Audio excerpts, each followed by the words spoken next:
Hello everyone, it's Brian from Brian's Nation. I just thought I'll do this just to basically tell you about myself. Now, the reason I'm doing this is people are judging me, uh, but they don't understand me. Now, I'm 61 years old. I was born on the 7th of June 1962. When I was 9 years old, I was brought up in front of a judge under the Children's Welfare Acts 1960 Welfare Acts. I was placed in a children's home, or basically a boys' home, and basically from day one, not from day one, but from the first night at this home, uh, south of Hobart, I was woken up around 1 or 2 o'clock in the morning. I don't exactly remember the time, very late at night, and I was told by an older boy who at that time was 16 that I had to follow him. Me being 9 and a small child, I did follow him. He took me upstairs and into the toilet and shower area. Once we was in the toilet area, he pushed me into a cubicle, came in behind me, locked the door, and pulled his pyjamas down, basically, and forced me to do sexual things. Being 9, I didn't know what to do. I just did as basically as I was told. Um, Not long after that, I started being forced into the same position with another boy that was also 16. And this went on for a number of weeks. Uh, then a new housemaster started. I'm not going to give names, specific names, but a new housemaster started at the home. And on his first night, he was working uh, Friday, Saturday, Sunday. So he left on a Monday morning after it was all sent off to school. But he was working on this Friday night, and while all the other boys were asleep, he approached my bed, woke me up, told me that I had to go to the office with him. Got up into the office with him, he closed the door, and he told me there and then that I was his boy. I didn't understand what he was saying at the time, so I just shrugged my shoulder. Okay, that's what you think. He then took me out of the office and he took me through the staff room living area where he slept overnight at night. He took me down into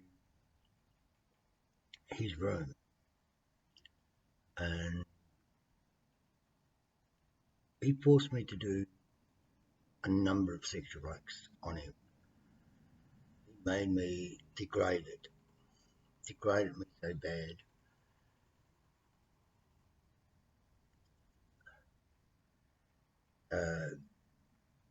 that when I was told that I was going to see a psychologist a couple of days after, which would have been probably the Wednesday, the first Wednesday of the week, when I got to the psychologist's office, which was at that time was in Battery Point, I had to come from, the worker had to take me from Woodbridge to Battery Point, which was a fair distance of travel. And I told the psychologist what had happened over the weekend.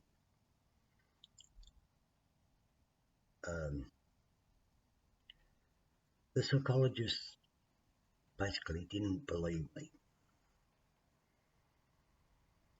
and I was taken back to the home, and I didn't have any problems Monday night, Tuesday night, Wednesday night, Thursday night. Friday afternoon when I got back from school, his housemaster was there again. I was pretty scared, to be honest. I was very scared. Anyway, us boys, there was about 20 of us all told, and we were put in groups, and I was in the group of 9, 10 and 11-year-old boys, and we was all told to go into the bathroom. We went into the bathroom. This housemaster came in and told us all to remove our clothes, get in the shower. Well, we did that, and whilst I was in the shower, the housemaster came over and grabbed hold of my hand, pulled me not right out of the shower, but fair enough out of the shower, and checked behind my ears, checked my fingers, my fingernails and all that. Wanted to check my feet, that was fine. Then made me turn around and bend over and expose my anus to him. I was then told to stand up, turn around, and to lift my scrotum up. That's not the exact word that he used, but that's how I'm explaining it in the more adult way, as the best I can. And he asked me to do other sort of things. Then he told me to hurry up, finish my shower, get out, get dry. I did this, and when I was dry, he told me that I weren't to put my clothes back on, that I had to go down into the dormitory and put some other clothes on. So I did, and I wrapped the towel around me to head down there, but he removed the towel and said, no, you don't need the towel.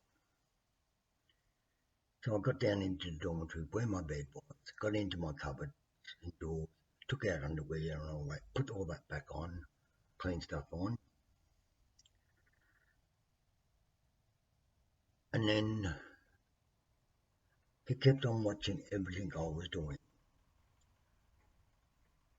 At 5 o'clock we went in, we had our tea, and I was so nervous I couldn't eat anything, and I basically got in trouble because I didn't eat any food that night. By him, of course. I then went into the lounge area where we all sat down and we watched TV. At that particular time. I think it was Young Talent Time was on, and we was watching that. And at 9 o'clock, he told us all that we had to go down, get in our pajamas, get into bed, and go to sleep. When he said that, I thought, this is going to be good. I'm going to have a good night's sleep this time.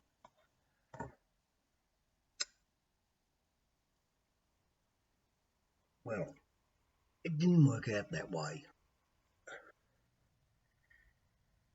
Around about 12, 1, 2 or 3 o'clock, whichever it was, he was down at my bed.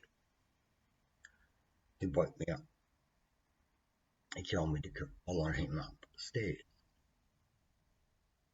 As we got out of the dormitory, the light was on, so I was able to see him.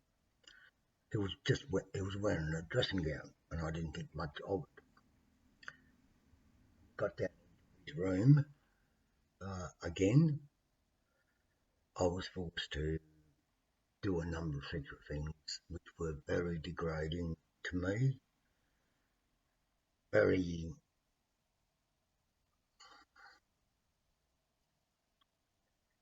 very disgusting, and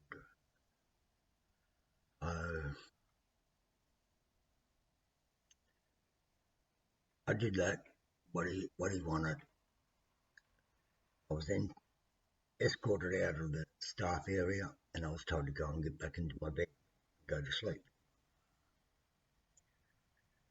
Now, being a 9-year-old, sort of things that I was being forced to do got me very unsettled, and I started wetting my bed. Uh, I asked to speak to the psychologist again. That was arranged a week later, and I went and seen the psychologist on the Friday morning.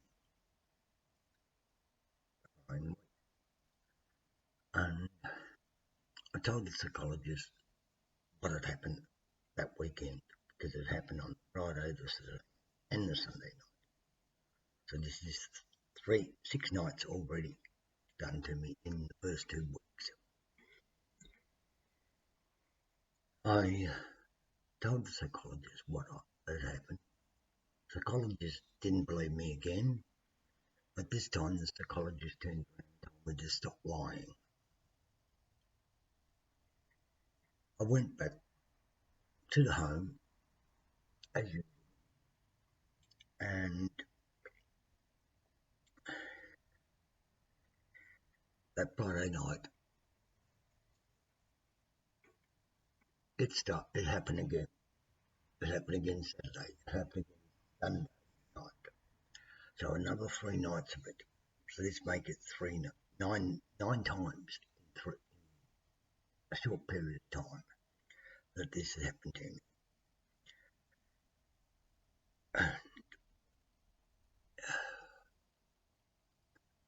I had a situation that I didn't know what to do when I did tell someone with authority about what was happening. I was being called basically a liar.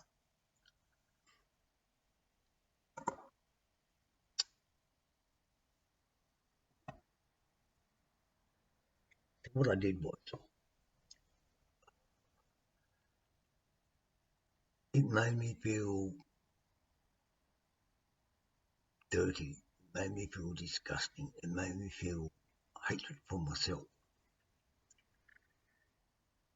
Of course, it was hatred for him as well, but I felt the hatred for him, but I felt the hatred for myself more. So on the Monday morning, I climbed up a transmission power pole, expecting to kill myself because I weren't being believed other things that were going on.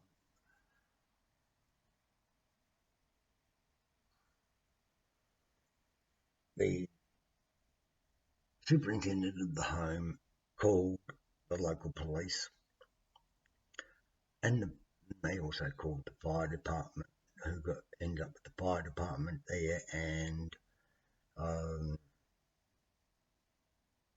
think it was Hydroelectric Commission was also there, plus an ambulance was there. And I was finally talked down by the police, because the police were saying, basically telling me they believed what I was saying, that they wanted me to come down to go to the police station and make a report. So I did come down.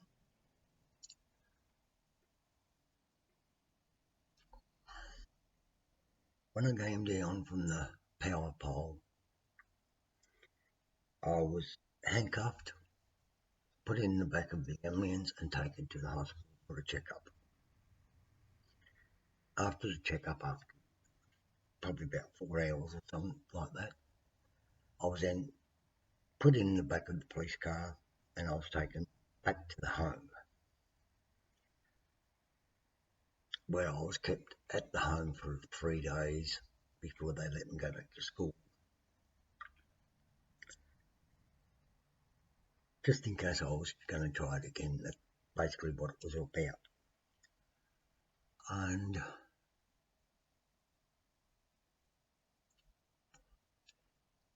well, this went on from continually from mid 3/4 of the way through 1971, right through to 1977. And this was going on every weekend.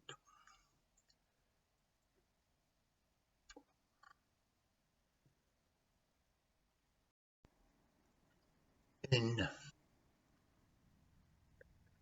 1977, I was, well, before that basically, I should say, back when I was 14 in 1976, I was taken to see the psychologist again, the one that doesn't believe me, that wouldn't believe me, didn't believe me. And I stated the same thing again, over and over. I did this every time I went to the psychologist, which would be anywhere between 2 and 4 times a year I was going there. And I was stating the same thing every time, what was going on, what was happening. And I was called a liar every time. I was never given a medical examination. I was never checked over by a doctor of what was going on. Nothing. And the psychologist decided to put me on a medication. Their explanation, because they were getting sick of me repeating myself over and over again, they decided to say that I had a extreme sexual drive. So they put me on a medication which was supposed to minimise it. I suppose that's what they call it. But instead, the medication caused me to end up having enlarged breast. Actually, it was a 32 bust, what they call.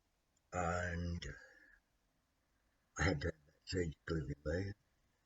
But when they had to stop that medication because of the reaction that I was having to it, I was then sent to the Royal Derwent Hospital, which was in New Norfolk, which was classified as a mental institution, where I was put under a treatment order for this supposed over sex drive thing.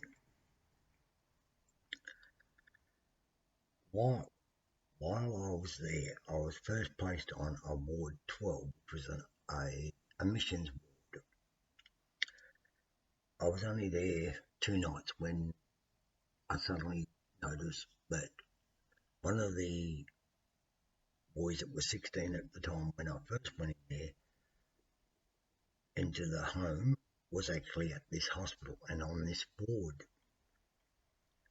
When he noticed that I was there, he came down to my room that night and basically raped me. And when I told staff about it in the morning, the staff at the hospital calling me a liar as well. So this hit a nerve point to me, being called a liar, being not believed all the time when it was going on and on and on with me. So I absconded from the home. Well, not from the home, sorry, absconded from the hospital. And I climbed up a transmission tower, electric transmission tower, just outside of the grounds of the hospital, hoping to end my life so that I wouldn't be suffering the pain, the anger, the anguish, the disappointment,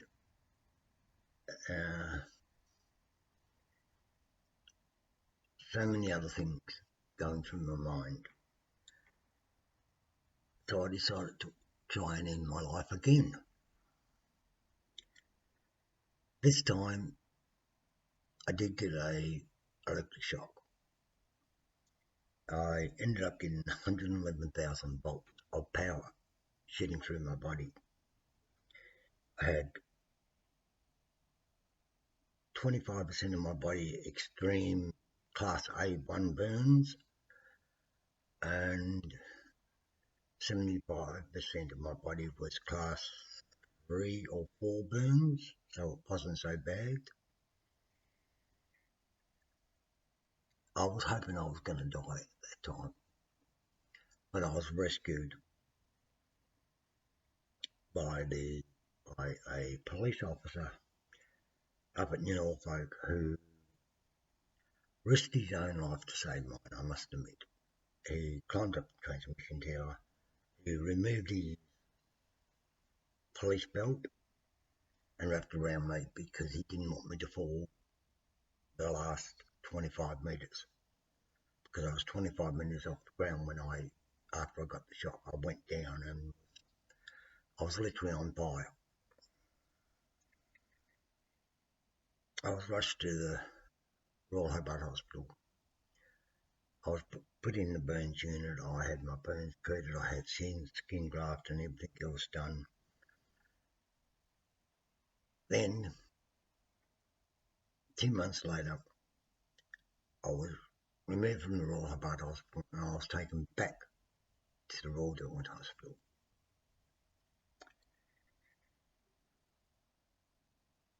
I was back in Ward 12. I was there for most likely a month. When I was healing a bit more, they decided to move me into a ward called C Ward, which was a maximum security ward. I was placed up in the C Ward, close to the administration building and everything else, for 3 months. I was then put back down to Ward 12. I was then moved to Ward 7. I was then moved to Ward 9. I was then moved to Ward 6. So I was moved around ward to ward. When I turned 16,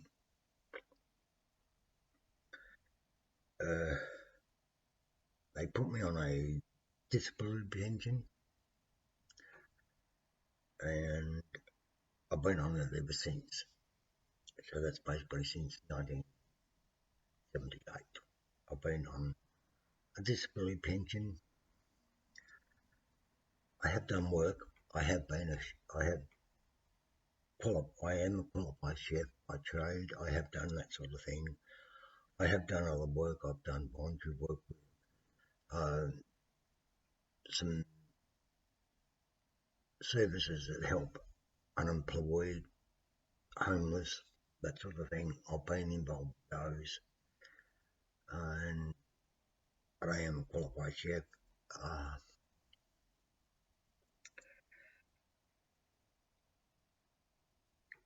And basically, that all my life, anything I want, I have to fight, literally fight to get, which is not easy. My health condition is so bad now that I'm taking heart tablets. I have diabetes. I have angina, and I have multiple medical issues. I have swollen legs. I don't get around very much. I use my mobility scooter there to get around, or my walking stick, or my walker, or wheel walker. Um, I'm having to fight all the time. Everything and anything I want, I have to fight for. I'm a kind person.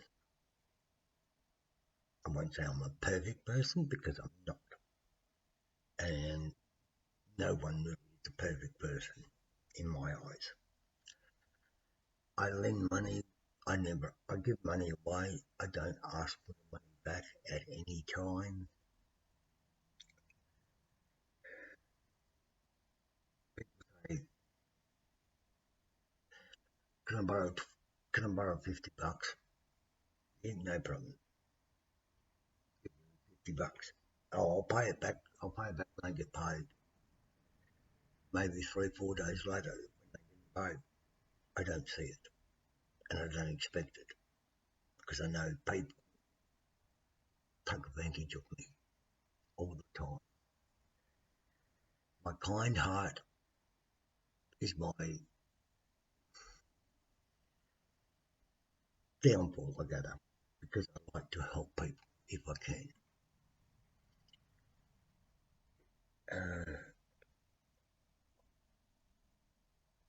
I don't know what else at this point to say, but I say this is part one of my life story.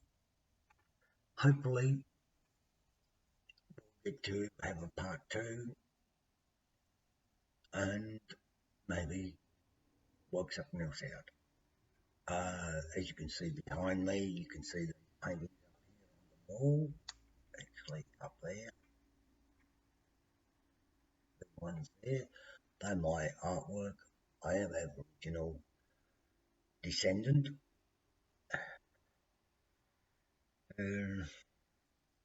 But hopefully part two to come.